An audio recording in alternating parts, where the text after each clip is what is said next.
Presenter Melanie Putria mengenang perjalanan dengan calon suaminya, Dr. Aldiko Sapardan. Keduanya akan menikah bulan depan.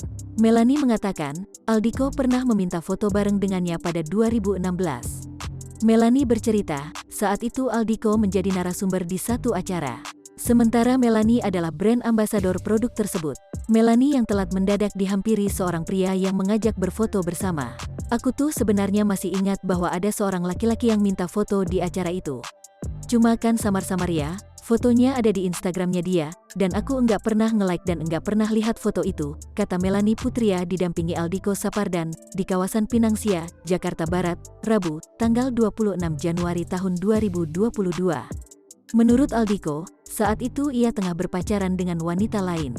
Setelah jomblo, Aldiko dikenalkan temannya ke Melanie Putria. Ya sudah aku minta ketemu sama dia, terus kita jalan segala macam. Dia sempat ghosting dari saya, ucap Aldiko tertawa. Dia menilai Melanie sebagai orang baik dan rendah hati. Januari tahun 2021, Aldiko dan Melanie mulai berpacaran. Lalu Agustus tahun 2021 Aldiko melamar mantan putri Indonesia itu di dalam helikopter saat berada di Bali.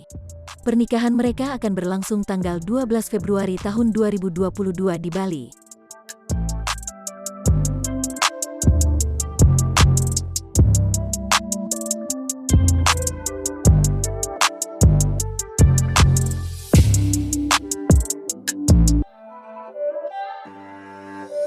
It's not a game, it's a rich thing.